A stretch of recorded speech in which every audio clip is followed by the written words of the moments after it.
작성해 주시기 바랍니다. 오늘 여러분과 같이 여기 이 말씀을 안디옥 교회에 대해서 말씀을 나누려고 합니다. 여러분들 특별히 기도해 주셔서 정규 선교 친에게 친교를 무사히 마치게 되었고 또 기도해 주셔서 월요일날 저녁에 하나님 말씀을 잘 증거할 수 있도록 여러분 기도에 대해서 감사를 드립니다.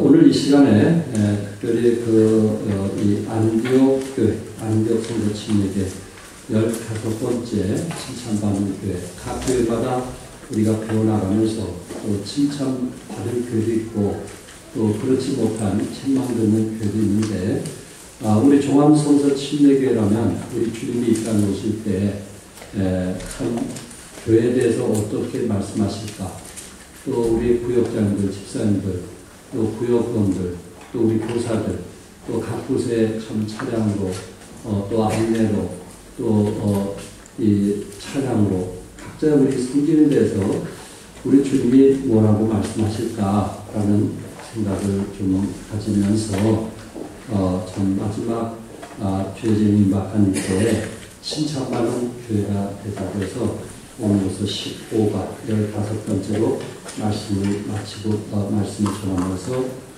교회에 대해서 마칠까 합니다. 안디옥 교회는 참으로 좋은 교회였고 또 유명한 교회였고 역사적인 교회였습니다. 안디옥은 당시 로마 제국에서 세 번째로 큰 도시였어요. 로마, 알렉산드리아, 그리고 안디옥이었습니다. 안디옥은 당시 수도가 수리아였는데 수리아 세계 교역의 중심지였습니다. 동방의 교차로에 위치하고 있어서 많은 돈이 그곳에 무역을 하면서 돈들이 몰리는 그런 곳이었습니다. 돈들이 많은 곳에는 항상 죄가 있기 마련입니다.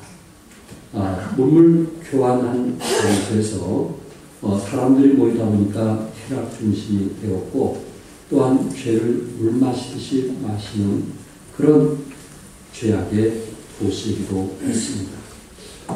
이런 곳에 참 남자들을 유혹하는 수많은 청년들과 이교 문화에 빠져 악행을 저지르는 수많은 사람들이 있는 안디옥이라고 하는 도시에 어느 날부터인가 로마의 무서운 핍박을 피해 유대 땅으로부터 피난 나온 예수를 따르던 구원받은 하나님의 사람들이 이곳으로 이주하기 시작했습니다.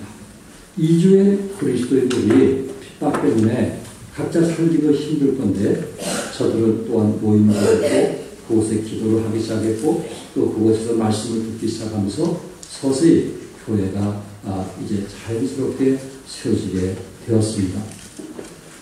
오늘 특별히 오늘 본문을 통해서 안디옥 교회가 세워진 후에 처음으로 그리스도인이라는 이름을 듣게 되었고 또한 기독교라는 말이 안디옥 교회에서부터 생기게 되었습니다. 그래서 오늘 마지막 전하는 이 안디옥 교회가 얼마나 중요한가 하는 것을 우리는 알 수 있습니다. 첫째, 안디옥 교회는 왜 칭찬을 받았을까? 그것은 이방인들에게 복음을 전했기 때문에 그렇습니다. 안디옥 교회가 처음으로 이방인들에게 선교도 했고 또한 이방인들에게 복음을 전한 교회는 안디옥 교회였습니다.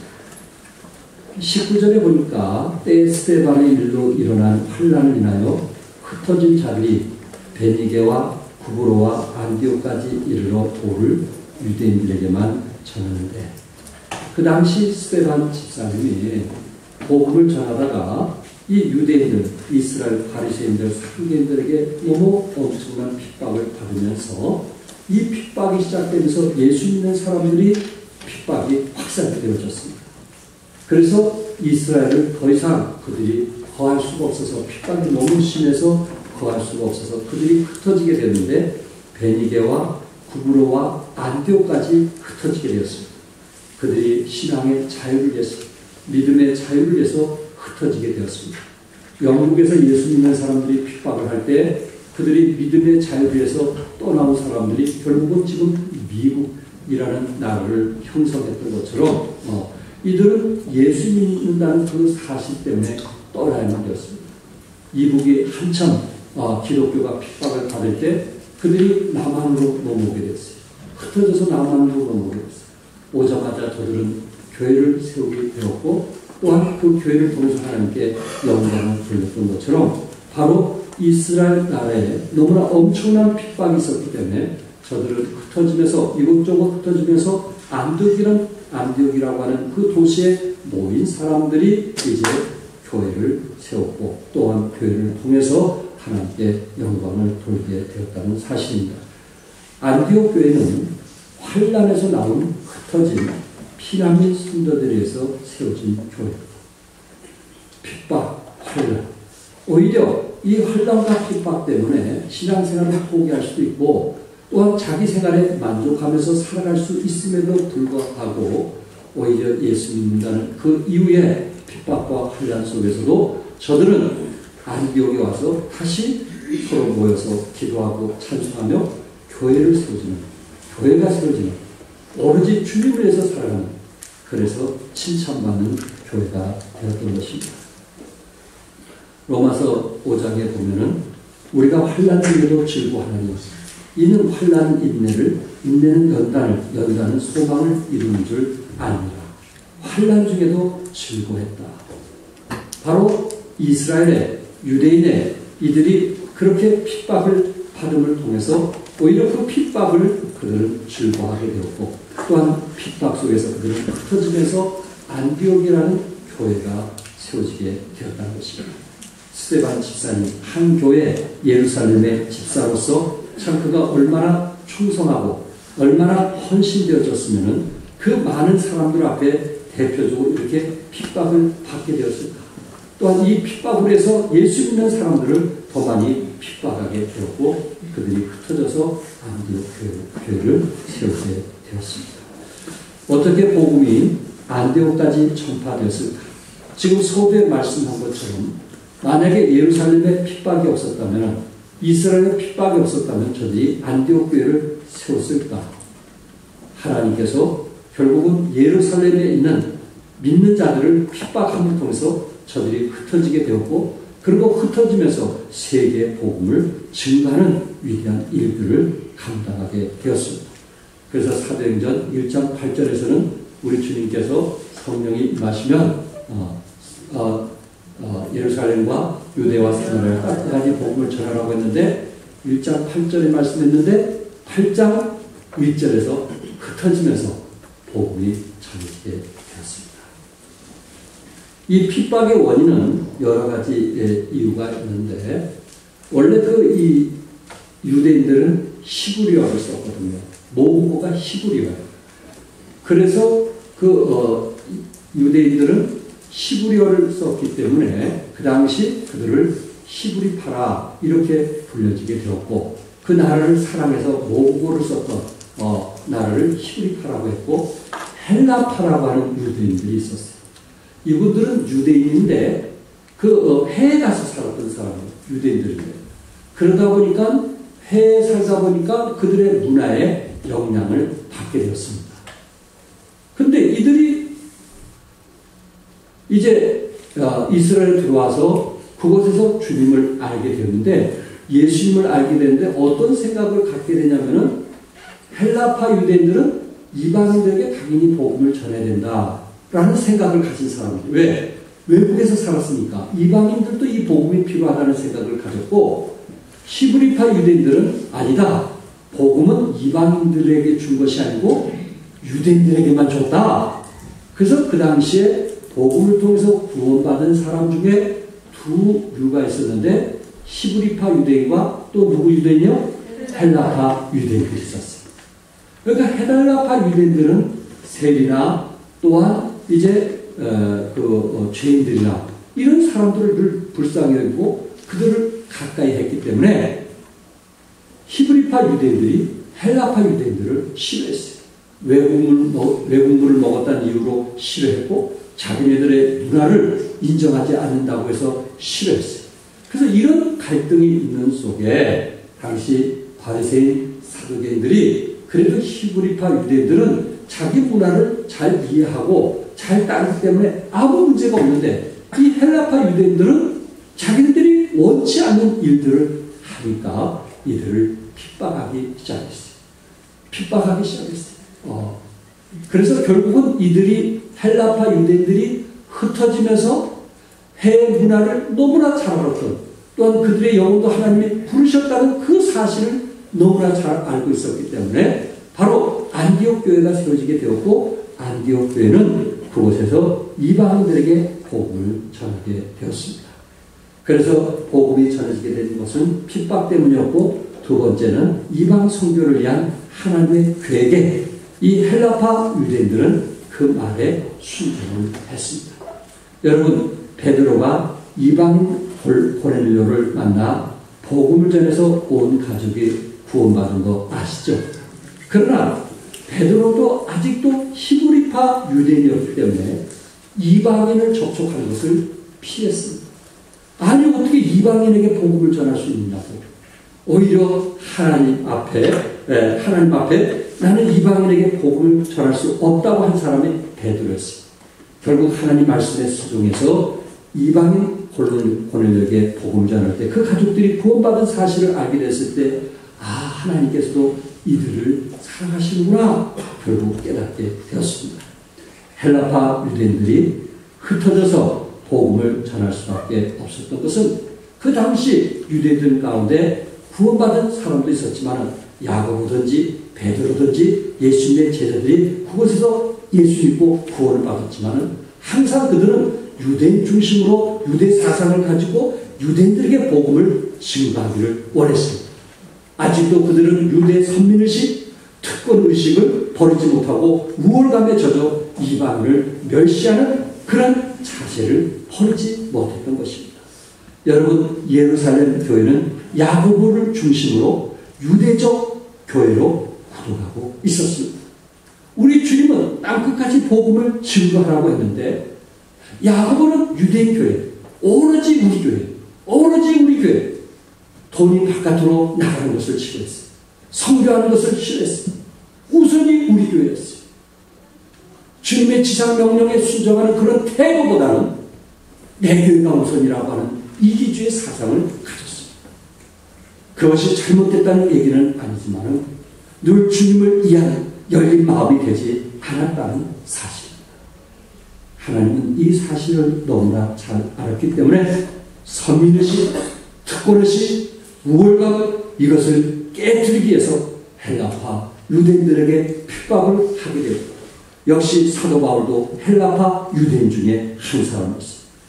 그래서 그들이 흩어진 곳에 안디옥이라는 도시에 그들이 모이게 되었고, 또한 이곳을 통해서 세계 선교의 중심지가 되었던 것입니다. 왜냐하면 그 당시 세 번째로 가장 큰 도시였고, 그 당시 인구만 해도 50만 명, 우리 군단인가요? 50만 명이 넘는 그러한 인구들이 있었기 때문에 안디옥은 예루살렘에서 북쪽으로 약 480km 떨어져 있는 그런 위치에 있었지만은 오르테스강 하구 근처에 아름다운 국제 도시였고, 그리고 그곳에서 복음을 전하는 세계 선교의 전초 기지가 되었던 것입니다. 최초의 이방 땅에서의 전도, 최초의 이방 교회의 설립, 그것이 어느 교회라고요? 안디옥 교회였어요. 하나님께서는 분명히 이스라엘 백성들에게, 구원받은 성도들에게 땅끝까지 복음을 전하라고 말씀하셨지만 저들이 순종하지 않았을 때 하나님은 그 사람들을 핍박을 통해서 뭐 하시는 분이에요? 흩으시는 분. 뭐 하시는 분이에요? 흩으시는 분. 아무리 우리가 모으려고 해도, 아무리 우리가 애써도 우리의 생각이 세계 선교의 마음을 갖지 않으면, 이웃에 대해서 복음을 전하지 않으면 하나님은 우리를 흩으시는 거예요. 하나님 우리가 가진 물질을 빼앗으시는 거예요. 하나님 우리에게 주신 축복을 빼앗으시는 거예요. 왜? 하나님께서 우리에게 주신 축복, 하나님께서 우리에게 주신 가족, 하나님께서 우리에게 주신 그런 행복은 결국 이웃에게 복음을 전하라고 주셨기 때문에 그렇습니다. 유대인들에게만 복음을 전했던 것은 전하는 자가 유대인들이었고, 또한 유대인들은 이방인들을 하나님께서 버리신 사람이라고 생각했기 때문입니다. 그러나 안디옥 전도자들은 부수 네시가 구원받았고, 그리고 또한 고넬료가 구원받은 이방인들이 구원받았다는 사실을 너무나 잘 알았기 때문에 우리는 또한 이방인으로서 이방인에게 복음을 전해야 된다는 그런 마음을 가졌던 것입니다. 20절에 뭐라고 말씀했어요? 그 중에 구브로와 구레네 몇 사람이 안디옥에 이르러 어디에 말하여? 헬라인에게도 말하여 주 예수를 전파하니, 이렇게 말씀했어요. 그러니까 유대인들이 안디옥에 갔는데 처음에 그들이 누구에게 복음을 전한지 아시겠죠? 그들은 유대인들에게만 복음을 전했어요. 그런데 20절에는 그 중에 이방이었던 사람들이 누구에게 전했냐면 헬라인들에게 복음을 전했습니다. 당시 헬라인들은 성경을 전혀 몰랐어요. 그들은 제우스를 비롯한 각종의 신들을 믿는 사람들입니다. 그래서 예수님이 누군지, 하나님이 누군지, 이방인들이니까 더욱더 하나님이 누군지 몰랐어요. 그래서 안디옥의 성도들은 만물의 주인이신 주 예수를 전파했다고 했어요. 누구를 전파했다고요? 주 예수. 만물의 주인 되신 예수에 대해서 복음을 전했다고 성경은 말씀을 하고 있습니다. 이방인들은 예수님을 구세주로 믿고 구원을 받게 되었어요. 오늘 우리에게도 모든 장벽과 경계를 넘어서는 천도가 필요합니다. 복음에는 국경도, 인종도, 언어도, 문화도, 장벽도 없음을 믿습니다. 우리는 이웃과 세계 복음을 전하기 위해서 하나님이 우리를 부르셨고 구원해 주셨다는 사실을 믿으시기 바랍니다. 20절 다시 한번 같이 읽을까요? 다시 말씀드려서 19절에는 누구에게만 말씀을 전했다고 했어요? 유대인에게만 뭘 전했어요? 예, 여기 말씀을 전했다고 했어요. 이미 유대인들은 하나님의 말씀에 대해서 뭐하니까? 잘 알고 있었기 때문에 그래요. 그런데 헬라인에게 뭘 전했는가? 20절 다 같이 읽겠어요. 시작. 그 중에 구브로와 구레네 몇 사람이 안디옥에 이르러 헬라인에게도 말하여 주 예수를 전파하니. 19절에 유대인들에게는 말씀만 전해도 알았어요. 그러나 이방인들에게는 말씀을 선포해서는 그들이 모르는 거예요. 예수님을 선포해야 됐어요. 예수님을 선포해야 바로 복음을 알아들을 수 있었기 때문에 그렇습니다. 그런데 놀라운 것은 구브로와 구레네 몇 사람이 안디옥에서 헬라인들, 이방인들, 그 당시는 헬라인의 문화였기 때문에 모든 사람이 헬라어를 썼기 때문에 이방인들에게 하나님의 말씀을 선포하게 됐는데 이를 누가 도와주셨느냐? 21절에 보니까 누가 도와줬어요? 주의 손이 그들과 함께 하시니.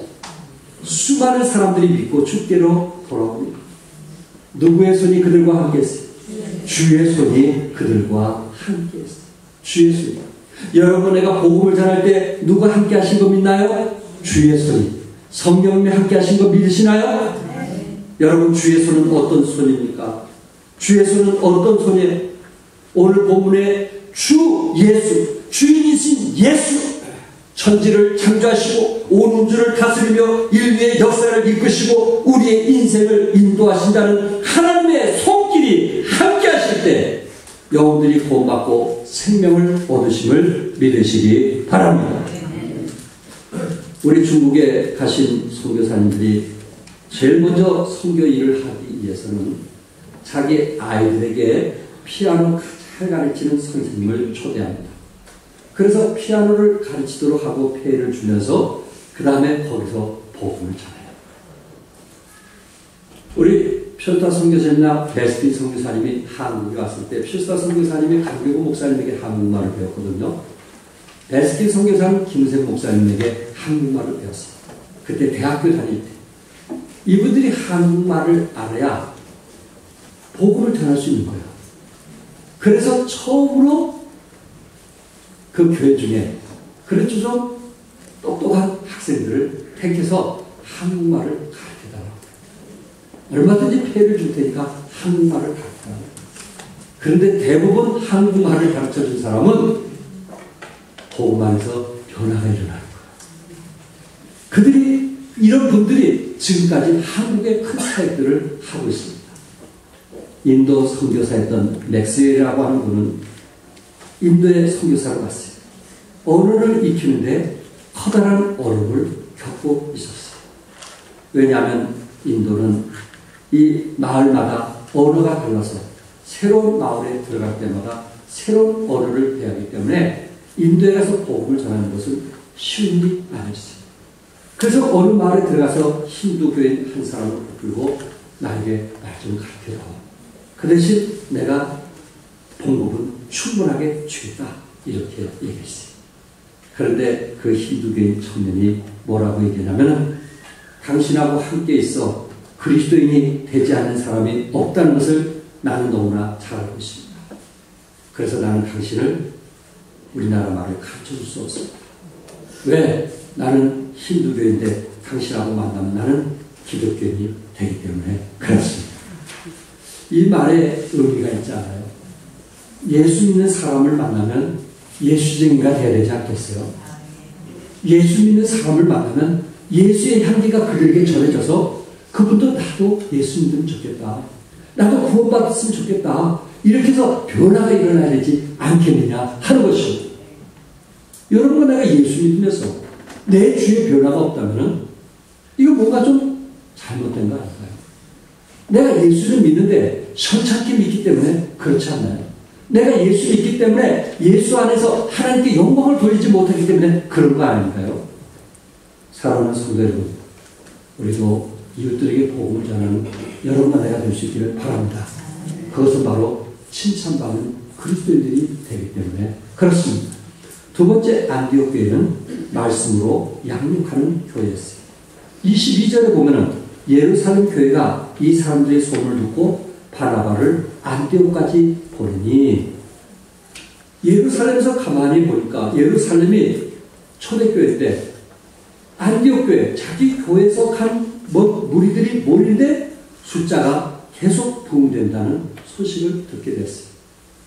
그러다 보니까 그곳에 사역자가 없다는 것을 알고 예루살렘 교회에서 사역자를 파송했는데 그 이름이 뭐였어요? 바나바라고 하는 사람이었어요. 바나바라고 하는 사람은 어떤 사람이에요? 바나바라는 사람은 성경에 우리가 그런 착한 사람은 성령과 믿음이 충만한 사람이었어요. 어떤 교회를 파송할 때는 그냥 현찮은 사람을 파송하는 게 아니에요. 그 교회 그래도 성령이 충만하고 믿음이 충만하고 그리고 정말 선한 일을 할 수 있는 그런 사람들을 파송합니다. 그래서 바나바가 안디옥 교회에 가서 복음을 전하니까 영혼들이 더해지는 거예요. 말씀을 가르치니까 영혼들이 더해지는 거예요. 변화가 일어나는 거예요. 그래서 바나바가 감당할 수가 없어서 사울을 데려오기 위해서 다소까지 가는 거예요.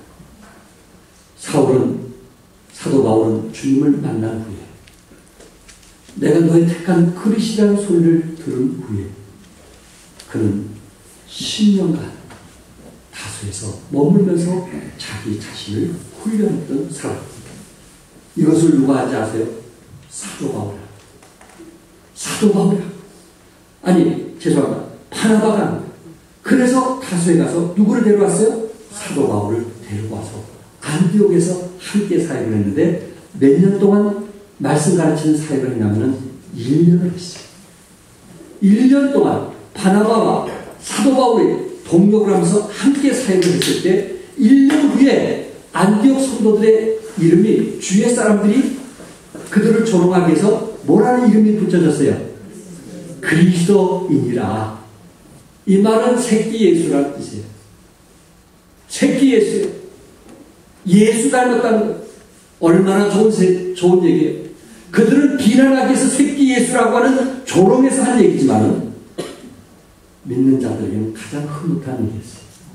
왜? 작은 예수라니. 이보다 더 좋은 얘기가 어디 있겠어요. 26절에 둘이 교회에 몇 년간 모여? 1년간 모여 큰 무리를 가르쳤고 제자들이 안디옥에서 비로소 그리스도인이라 일컬음을 받게 되었더라. 이 부분은 이 큰 무리들에게 하나님의 말씀을 가르친 일을 전담했어요. 말씀을 돕는 일을 전담했어요. 그러니까 1년을 도와주니까 그들이 제자가 되더라고요. 얼마나 빠른 제자가 되는지 아시겠죠?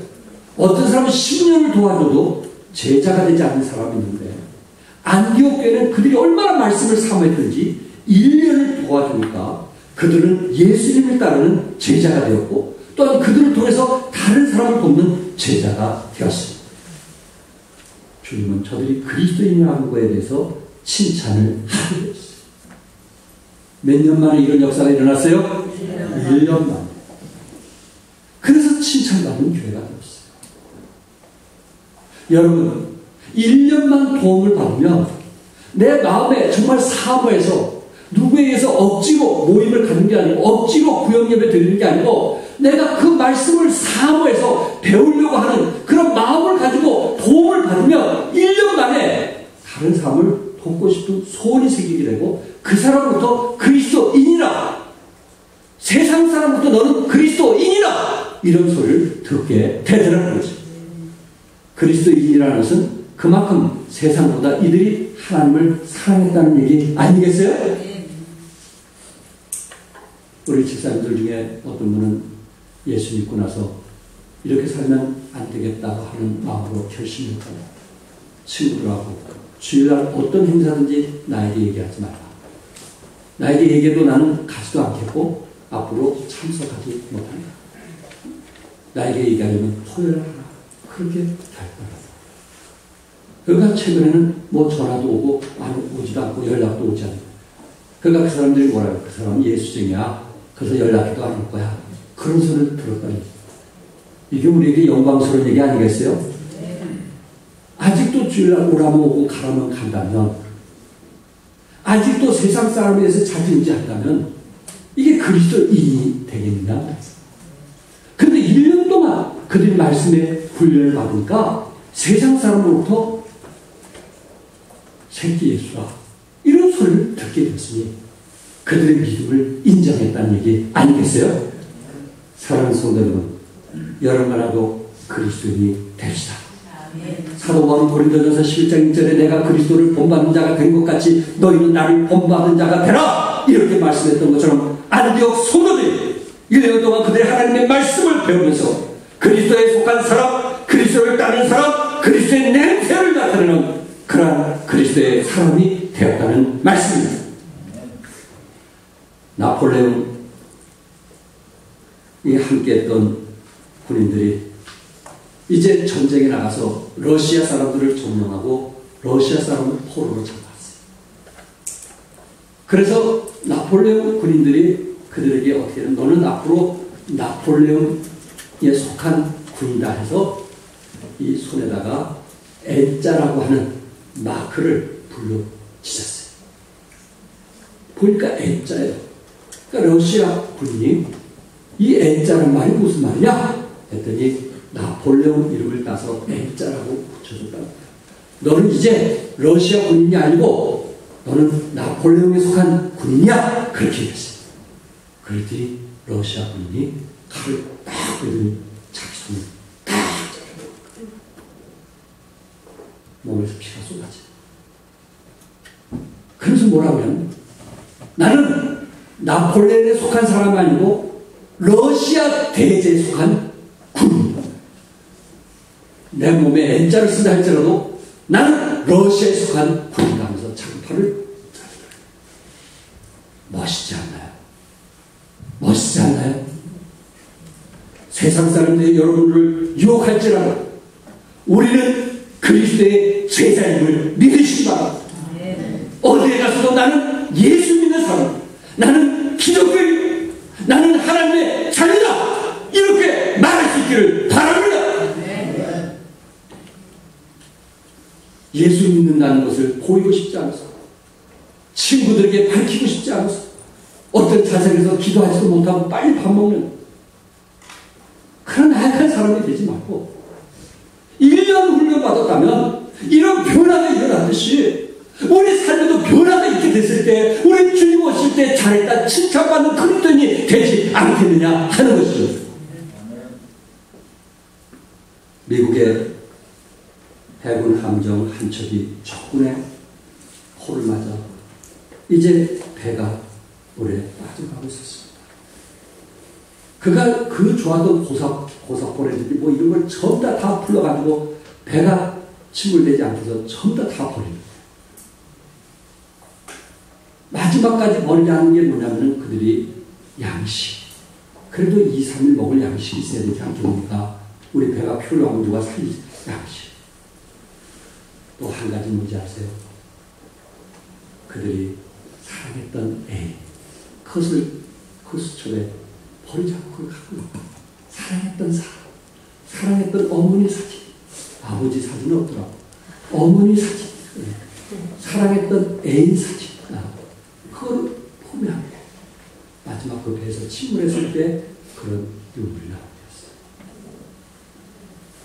배가 마지막 침몰할 때 우리가 마지막 붙들 수 있는 것은 누구일까? 마지막 붙들 수 있는 것은 그것은 우리의 소망이 우리의 기쁨이 되는 사람 아니겠어요? 여러분은 마지막 나에게 모든 것을 다 내려놓는다면 마지막까지 붙들 수 있는 분이 예수 그리스도가 될 수 있기를 바랍니다. 끝으로 안디옥 교회는 기쁨으로 섬기는 교회였어요. 안디옥 교회는 기쁨으로 섬기는 교회이기 때문에 칭찬을 받았어요. 27절에 천하가 크게 흉년 들리라 하더니 글라우디아 때에 그렇게 되니라. 예루살렘에 흉년이 들 것을 예언을 했어요. 안디옥 교회가 열심히 전도하며 말씀으로 튼튼히 서갈 때 예루살렘으로부터 한 선지자가 왔는데 곧 예루살렘은 흉년이 들 것이라고 예언을 했고 그가 말한 대로 로마 황제 글라우디아 때에 큰 기근이 발생이 되어서 예루살렘에도 다들 힘들었고 그리고 성도들도 정말 생활에 곤란과 어려움을 겪게 되었어요. 이것을 알았던 안디옥 교회가 어떻게 하는지 아시죠? 안디옥 교회가 어떻게 하는지 아시죠? 29절에 제자들이 각각 그 힘대로 유대에 사는 형제들에게 부조를 보내기를 작정하고 이를 실행하여 바나바와 사울의 손으로 장로들에게 보내라. 이렇게 말씀했어요. 안디옥 교회는 자기네들도 어렵지만 더 어려운 사람을 위해서 돈을 모아서 선교했고 후원했다. 말로만 예수 사랑한다는 것이 아니고 어떤 희생과 대가를 치른다 할지라도 기꺼이 물질을 들여서 참 한 지체로 함께했던 그들의 피로를 채워줬던 안디옥 교회 성도들의 모습을 보시기 바랍니다. 제자들이 각각 그가 안디옥 교회는 모두 다 그리스도의 제자가 되었고 그리고 그가 각각 그 힘대로 좀 여유 있는 사람은 뭐 100만 조금 어려운 사람은 10만 더 어려운 사람은 뭐 1000원 이렇게 해서 각자의 능력대로 힘대로 기꺼이 물질을 모아서 후원했던 교회가 안디옥 교회였어요. 주님은 저들이 희생과 사랑에 대해서 칭찬을 할 수밖에 없었습니다. 저들은 세계 선교하는 것도 부족해서 이웃의 어려운 사람을 위해서 구제하고 그 일을 기쁨으로 도와주었다는 이야기입니다. 성도는 여러분들이 참 버는 것이 얼마나 값지고 소중한지 아시겠죠? 어떻게 해서 번 돈인지. 여러분들이 엄청난 대가를 통해서 번 돈이기 때문에 이 돈을 이웃을 위해서 선교를 위해서 가볍게 쓰여진다면 그것은 더 아름다운 물질이 아니겠는가 하는 것입니다. 요한에서 3장 17절과 18절에 누가 이 세상 재물을 가지고 형제의 궁핍함을 보고도 도와줄 마음을 막으면 하나님의 사랑이 어찌 그 속에 거할까보냐. 자녀들아 우리가 말과 혀로만 사랑하지 말고 오직 행함과 진실함으로 하자. 오른손에 하는 거 누가 모르게 왼손이 모르게 여러분의 사랑을 조금씩 표현할 수 있기를 바랍니다. 나만 위해서 저금통에 저축하는 그런 사람이 되지 말고 이웃의 어려움에 함께 동참하고 이웃의 필요에 내 물질이 쓰여질 때 얼마나 값진 일인가 하는 말씀입니다. 이번에 전국 친교회 때 참 강사로서 말씀 전하는 게 저에게는 엄청난 부담이었습니다. 그러나 또한 친교하는데 한 2천만 원, 시골에서 올라온 분들 이런 분들 위해서 식사 대접을 해야 되기 때문에 2천만 원이 필요하다는 얘기를 들었습니다. 저희들은 그 부분에 대해서 너무나 또한 부담이 되었습니다. 왜냐하면 우리 교회 재정을 누구보다 잘 알기 때문에 그렇습니다. 몇 해 전부터 저희들은 친교에 위해서 한 30만 원씩 교회에서 집사님들에 위해서 후원을 해줬습니다. 그래서 이번에 우리 집사님들이 50만 원을 후원해 주셨고 집사님 몇 분들이 나머지 돈을 모아서 저에게 주었습니다. 그래서 저는 그곳에 가서 목사님들 앞에 담대히 말씀을 외치게 되었고 또한 우리 사랑하는 성도들에게 감사한 마음이 있고 또 어려운데 물질로 보내신 집사님들에게 제 마음부터 감사하는 마음이 있습니다. 또한 이를 위해서 중도 기도해주신 모든 분들에게 다시 한번 감사를 드립니다. 제 나이또래 비슷한 저 지방에서 크게 살가신 분이 저에게 이메일로 보내왔어요. 유현택 목사님 할렐루야. 주신 말씀 붙들고 기도하겠습니다. 성령의 기름 부음이 넘치는 능력 있는 설교였습니다. 목사님의 성실한 설교 준비에 큰 도전이 되었습니다. 다음에 뵙겠습니다. 생각날 때 서로 기도합시다. 제 나이가 거의 비슷한 그런 목사님. 큰 사역을 나름대로 하고 있는데 저에게 이런 분이 왔어요. 그리고 우리 교회 한 4배 되는 목사님이 계신데 그분이 저에게 찾아서 저것보다 뭐 1살인가 2살인가 어리신 분인데 아주 사역을 잘하십니다. 저에게 손을 꼭 잡으면서 형님 말씀이 축복이 되었습니다. 하고 얘기합니다. 김은생 목사님이 제 손을 잡고 한 1, 2분 동안 놓지 않으면서 복이 되었습니다. 이렇게 말씀합니다. 얼마나 위로가 되는지 얼마나 힘이 되는지 모르겠어요. 여러분의 기도와 여러분의 후원이 이런 큰 일을 할 수 있는 것에 대해서 다시 한번 감사를 드립니다.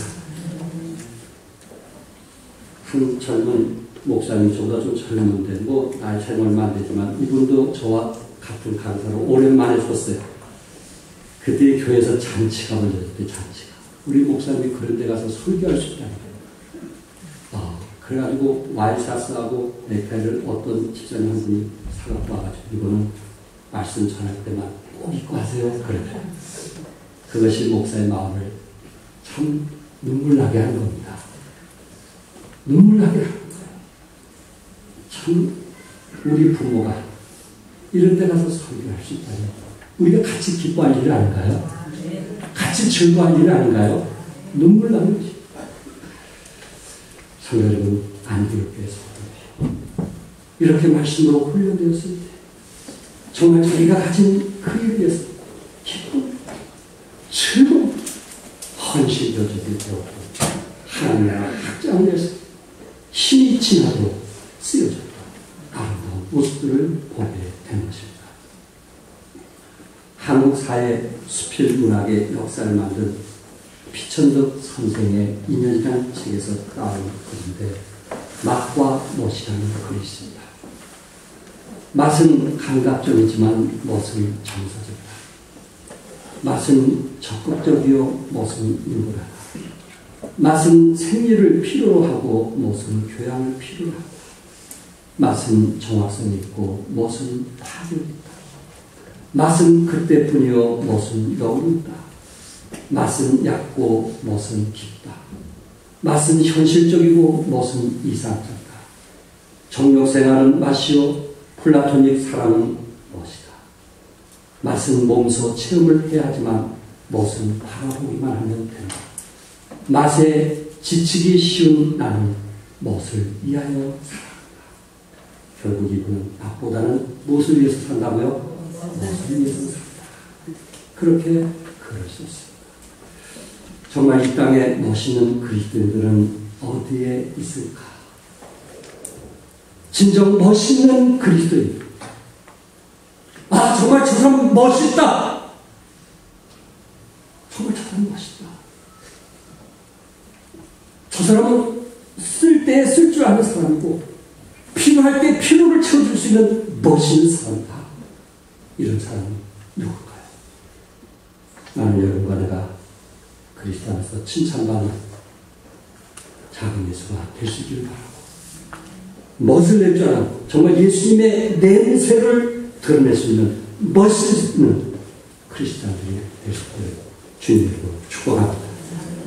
기도하겠습니다.